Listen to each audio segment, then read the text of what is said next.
हरिओम. अवधूत चिंतन श्री गुरुदेव दत्त श्री स्वामी समर्थ. रिलिजियस काकू या चॅनलवर तुमचे मनापासून स्वागत करते आणि व्हिडिओला सुरुवात करते. तुम्ही या चॅनलवर नवीन असाल तर लाईक, शेअर आणि सबस्क्राईब करायला विसरू नका. तुमचे एक लाईक आणि सबस्क्राईब आम्हाला पुढे जाण्याचे बळ देते. चला तर व्हिडिओला सुरुवात करूया. प्रत्येक घरात तुम्हाला हनुमानाचा फोटो किंवा मूर्ती पाहायला मिळेल. पण हा हनुमानाचा फोटो का लावायचा असतो आणि लावला तर कोणत्या दिशेला लावायचा असतो, हे अतिशय महत्त्वाची माहिती आज आपण यासोबत बघणार आहोत. हनुमानाचा फोटो घरात लावल्यामुळे घरात काय फायदा होतो, ही माहिती आपण जाणून घेऊ. हवेत उडणाऱ्या हनुमानाचा फोटो लावल्याने काय लाभ होतो, हा फोटो लावताना काय काळजी घ्यायची ते बघू. प्रत्येक व्यक्तीला प्रगती व्हावी असे वाटत असते, पण कधी-कधी घरातील वातावरण, नकारात्मक ऊर्जा, घरातील काही दोष याचे काही परिणाम आपल्या प्रगतीवर होत असते. मेहनत करूनही यश प्राप्त होत नाही. हनुमानाची सांगितलेल्याप्रमाणे फोटो, तो म्हणजे उडणारा हनुमान, ज्यांचे तोंड दक्षिण दिशेला आहे, असा फोटो तुम्हाला घरात लावायचा आहे. हा फोटो खूप शुभ आहे.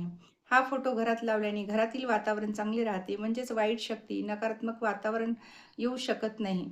त्यामुळे घरातील वातावरण प्रसन्न होते. तर बघा, आपल्याला हनुमानाचा फोटो लावताना काळजी घ्यायची आहे. हनुमानाचा फोटो नेहमी दक्षिण दिशेलाच लावावा. दक्षिण दिशा हा हनुमानाचा फोटो लावण्यासाठी खूप शुभ आहे. हनुमान देवता हे काळाचा नाश करण्याचे देवता आहे. हा फोटो देवघरात लावू नये, किचनमध्ये लावू नये. हनुमंताचा फोटो बेडरूममध्ये तर कधीच लावू नका. बघा, बऱ्याच जणांचे घर लहान असते, मग त्यांनी काय करावे? पण त्यांनी फोटो खाली किंवा बेड नसावा. बेड हे थोडा पुढे सरकून ठेवावा, मग भिंतीवर लावला तरी चालेल. दुसरी गोष्ट म्हणजे आपल्याला हनुमंताच्या फोटोसाठी खूप म्हणजे काळजी घ्यायची आहे.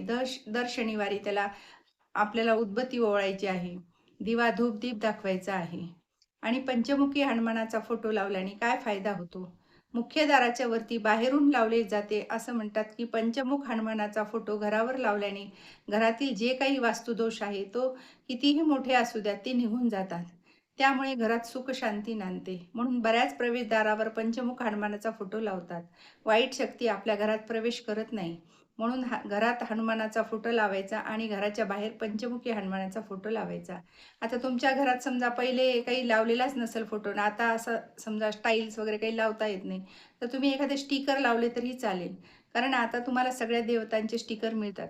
त्यातला हा एक फोटो आणून तुम्ही हा बाहेरून चिटकवू शकता. बघा, तुमची प्रगती होईल आणि तुमची प्रगती म्हणजे अशी जसं हनुमान उडतो त्याचप्रमाणे तुमची प्रगती ही उंचावर जाईल. जसे हनुमान उडतात त्याचप्रमाणे तुमच्या प्रगतीचा झेंडाही फडकत राहील. श्री स्वामी समर्थ. जय जय स्वामी समर्थ.